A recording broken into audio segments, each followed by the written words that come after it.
What are our favorite options for real-time file syncing options? More privacy respecting OneDrive, iCloud, Google Drive, etc. So we'll talk about that today. We're also going to talk about avoiding some elitism in the privacy community, if we're ever going to release merch, and do we ever discover topics that Nate and I have conflicting opinions? So the answer to that is Nate sometimes has wrong opinions and I don't. And Nate's not perfect and we have to forgive him for that. Yeah, okay. This is the Q&A where we answer questions from our patrons. If you want to join this Q&A, there's already the next Q&A live, so you can go ahead and join that and we'll answer your question next week. So let's start with David Johnson, who asks, what are your favorite options for real-time file syncing, but ones that respect user privacy and where only the user holds the keys and that are compatible with a wide range of operating systems and platforms? They do also mention some of the things I was going to bring up, but that they don't tend to be quite as good as big tech competitors. So let me just kind of go through the different things I've tested on my end and what I currently use, and also give some thoughts on how they stack up against the big tech competitors. So I think right now, probably the closest thing to like a feature-filled end-to-end encrypted cloud provider that I know of is going to be something like maybe sync.com. Which for the record, I haven't done that much testing with. I've just heard some pretty good things about it. It's not open source, but it's still probably going to be more privacy respecting than these other providers because they at least have a commitment to privacy that these other providers do not. And again, it's end-to-end encrypted. Besides sync.com, there is Proton Drive now, which is still very limited, but they are starting to get some clients that make it a usable tool. And I have been using Proton Drive for Cake Wallet recently, and I have it installed on my computer. I have real-time syncing, and it's bare bones, but it's not bad. It's decent. I actually, it's starting to finally feel like a real product, and it's probably the product I've criticized the most from the Proton suite, because I think it's laughable the state that they released it in. So Proton Drive is getting up there. And besides those, you always have the option of using Cryptomator, like you mentioned, with any provider of your choice, which will add essentially end-to-end encrypted to any provider of your choice. And then beyond that, the two things I use on my end are Proton Drive now for Cake Wallet, and then everything on Techlore, everything surveillance support, and everything for my personal life is Synology. Synology Dock, Synology Drive. It's not end-to-end encrypted, but it's self-hosted, and you can essentially configure it in a way where you can only access it if you're supposed to access your data. So those are kind of my thoughts. I think that in terms of usability, none of these actually compete against Google Drive. I do think a lot of them can beat iCloud because that's not super hard to do. iCloud is very bare bones and very limited in terms of its like file capabilities. But I do think in terms of Google Drive is just really hard to beat, in my opinion, in terms of usability. And I don't think any provider outside of maybe Nextcloud and Synology are even getting close to competing because they have built-in integration with things like doc editing, spreadsheet editing, and whatnot. So one other thing, Proton Drive, I don't think has a Linux client yet, still to this day. So when it comes to being compatible on all operating systems and platforms, that is the one thing I mentioned that will not be compatible on every platform. And knowing Proton, I bet that the feature set on every client is different, because why would you want every operating system to have the same features for the software you pay for? But it's good. It's come a long ways to end optimistically. You kind of expanded on this question, David Johnson did. And I think you really summed it up pretty well. Like, there is no perfect option, but I think there's a lot of different options that will appeal to different people. So there's things like Cryptomator, which you point out, like, it's pretty cool because it gives you a lot of flexibility and a lot of assurance, but it still relies on big tech. Now, the only caveat I'll give to that is it doesn't have to rely on big tech. You can use Cryptomator with pretty much anything. So you could use it with Nextcloud. That's actually a really common recommendation because there are a lot of different services who host publicly available Nextcloud servers. But I can tell you right now, Nextcloud cannot be meaningfully end-to-end encrypted. And I say meaningfully because technically there's an app, but it's old as hell. It's janky as hell. It's not user-friendly. It's really weird the way that it works. You could use it with Proton. You could use it with probably any cloud service, really. There are DIY services like Nextcloud you mentioned, which is what I use, and I'll talk about more about that in a second. And then, yeah, I kind of agree with Henry. There's, like you said, there's Proton, there's Crypty. They're good. I think they'll work for the vast majority of people and what most people do with them. But there are admittedly a few areas where they won't shine quite the way we need them to, especially in the privacy community where some of them don't cater to Linux as much as they should. The one that I can speak to the most is Nextcloud. I do have my own Nextcloud server. I've had it for years, and it's kind of hard, especially like at first. There was like a 6-month stretch where I told people not to store anything vital on my server. Like when I would let friends and family use it, I would be like, do not store anything sensitive here, or at least keep backups, because it would like almost weekly something would go wrong. Like I would run out of space and I'd have to learn how to clear the cache, or like just little things that it's like it required constant attention until I got the hang of it. And the messed up part is a lot of people agree like Nextcloud is one of the easier services to host. There are easier for the record, but Nextcloud is up there. And so it's like, if it's that hard to get in on the ground floor, it's just not feasible to ask normal people to self-host something like that. Do I have a favorite option? I don't think I do. I have used Sync, by the way. You mentioned that. I've used it extensively. I'm actually in a group right now. The person who runs it is someone close to me, so they've heard of Sync and they've used it before, but completely of their own volition, they use Sync to distribute all the materials for this group, like files and documents and stuff. And so when I joined, and they're like, oh, here's the Sync link, and I'm just like, oh, neat. I guess if I had to pick, I would say Sync, because it's very user-friendly. I haven't heard anything out of them that worries me. I really like Nextcloud. It works for me. It does everything I want it to, and I like having that control of my data. It's my favorite for me, but I wouldn't recommend it to other people. I would say probably something like Proton, only because I have faith in their ability to eventually get up to a more polished level. A lot of us as privacy people don't like ecosystems, but a lot of mainstream people do. And so just having that password manager, documents, email, Bitcoin wallet, VPN, those are a little bit less mainstream. VPN, not so much. I guess those are kind of mainstream, but just having that ecosystem I know would appeal to a lot of people. I'm looking at the Sync website, and they really do a lot of good stuff, right? They're like certified, and they do audits regularly, and yeah. I will say, just as a testament to its user friendliness and mainstream appeal for Sync, I've gotten 3 people now using Sync with like almost no, like I've had to beg and prod and plead people to use Signal, to use Brave, to use a password manager. I've offered friends and family free consulting, basically. I'm like, hey, I normally charge $100 an hour for this. I will sit down with you for an hour for free, and I will help you sign up. I will explain everything. Like, I will go through all of it with you. I've still got one friend who's like, yeah, I'll do it eventually. And I'm like, all right, whatever. But like, I've had 3 people now, 2 of them were bandmates, that I insisted on using Sync to share like music files and stuff and ideas.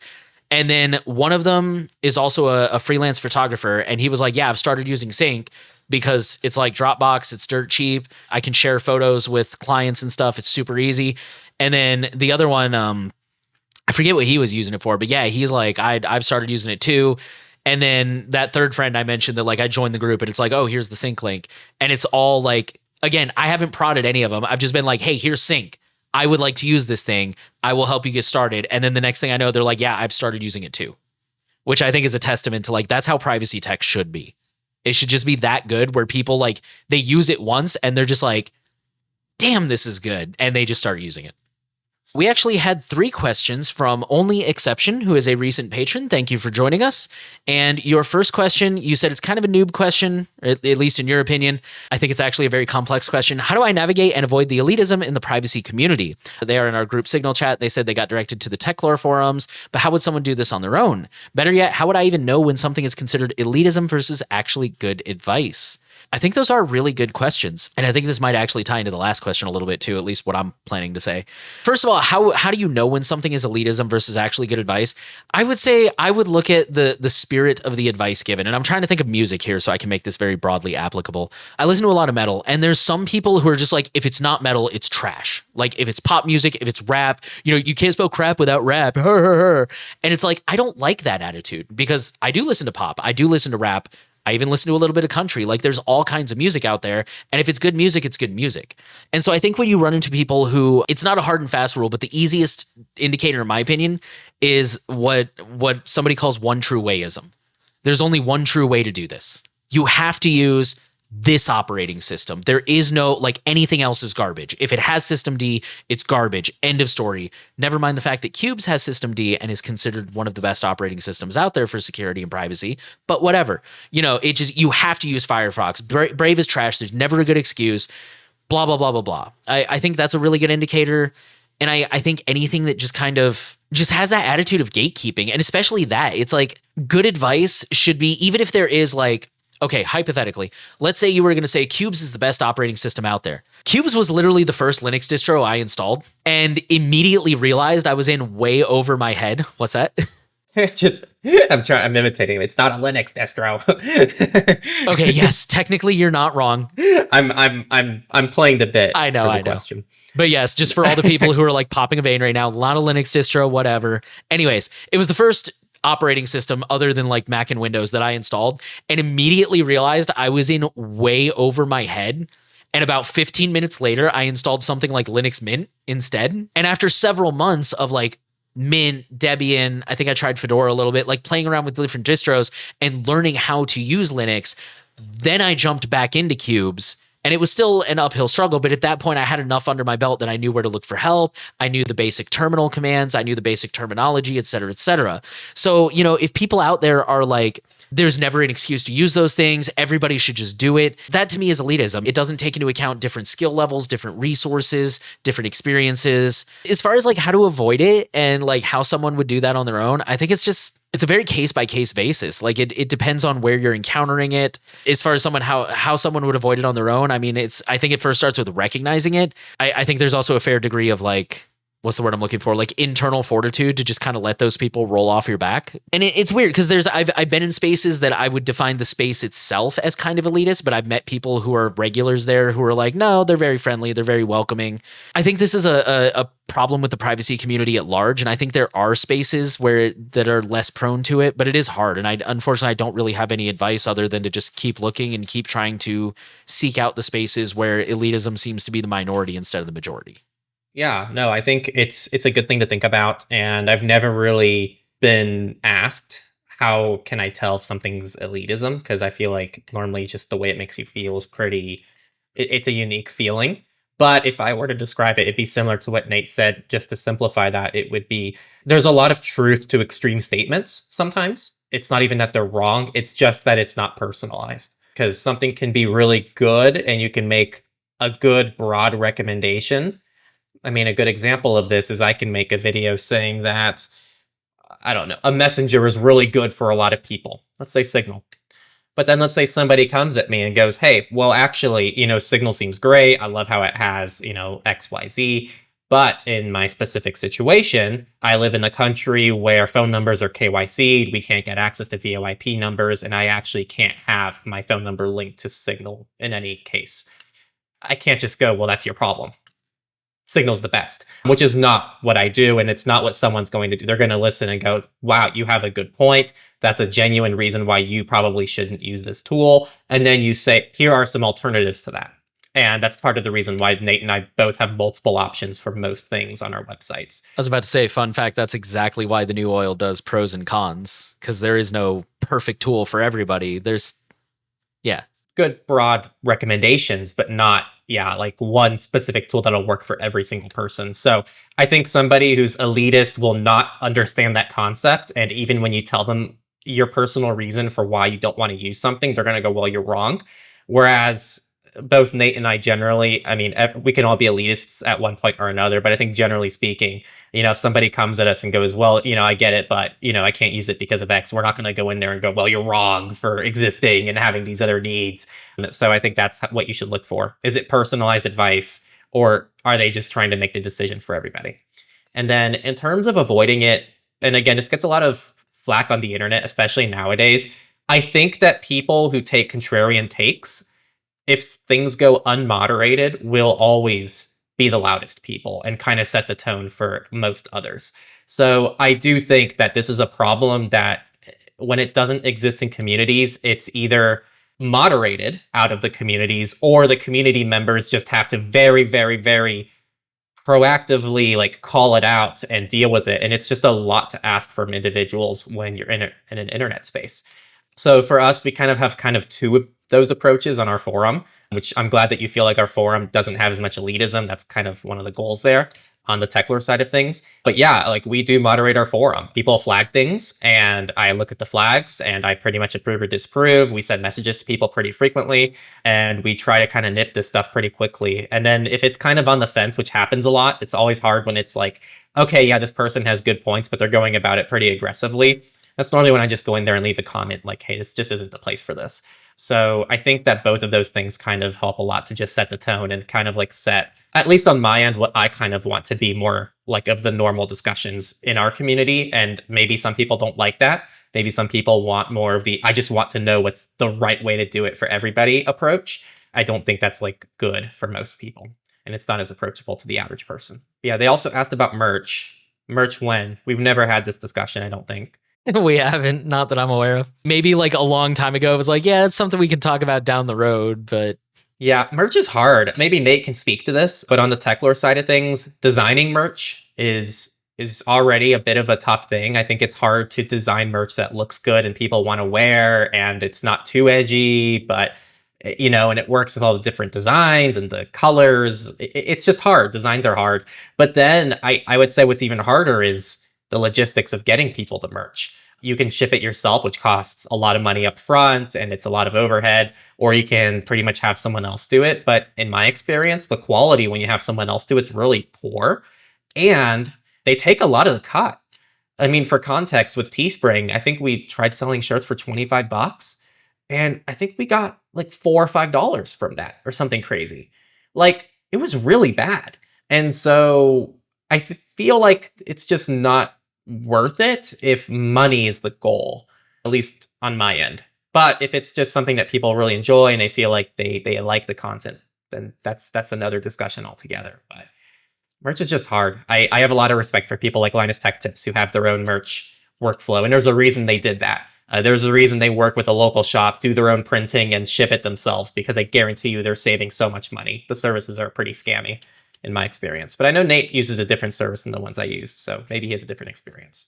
I do, and I come from a background of music and, you know, band merch and stuff. So the ideal way for both privacy and profit to run merch is to sell it yourself. I do know I could probably still get an account there. There was a website where you basically had to ask for an account, like contact them directly. You can't just sign up. You had to contact them and they had really good deals. I think it was like $6 or $7 for a shirt, which is stupidly cheap. Anyone who's in that industry can probably tell you like, oh my God, what is this website?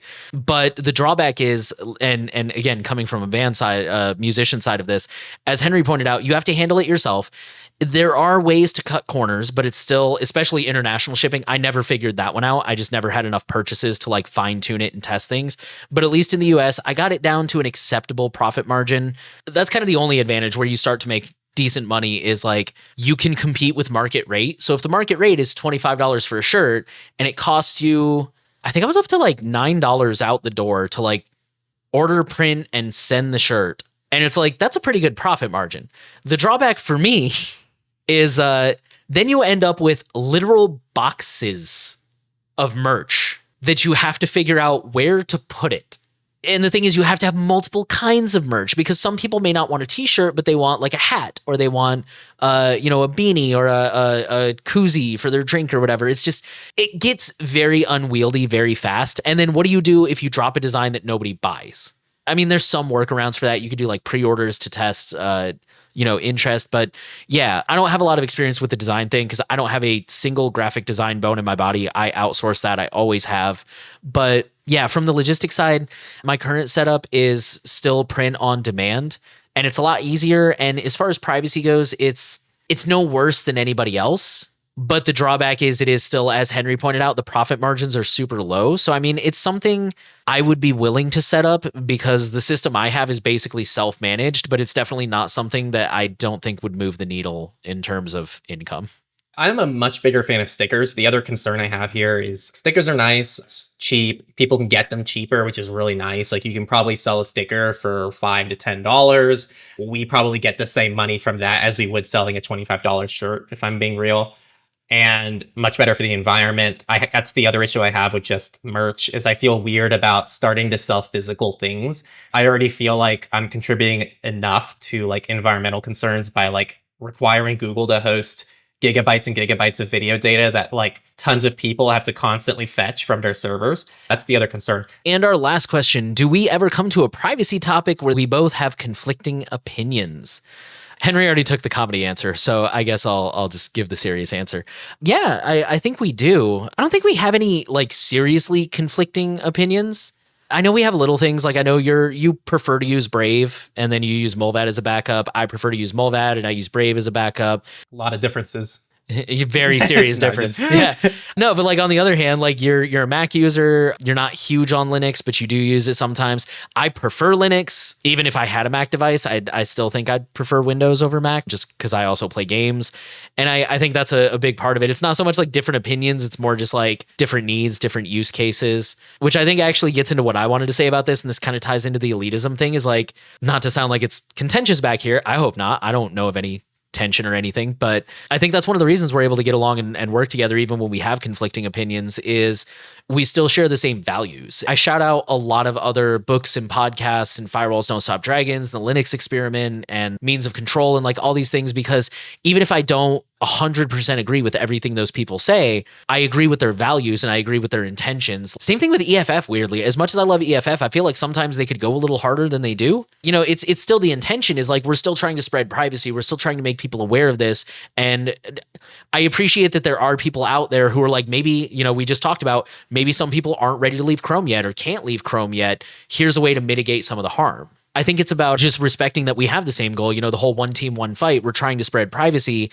And even if we may disagree with an exact workflow or an exact tool, you know, we're coming from the same place of like, we want people to have privacy. We're trying our best to process the information we have to us.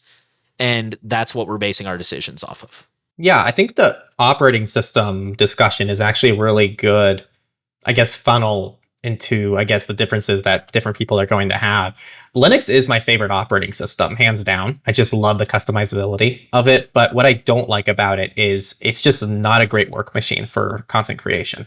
And I know a lot of like hardcore Linux people, again, I have a lot of respect for the Linux Experiment. I love his content, but DaVinci Resolve just isn't the best on Linux. And there is no like Photoshop alternative on Linux that I'm a fan of. And I know I'm going to get people who say GIMP is good.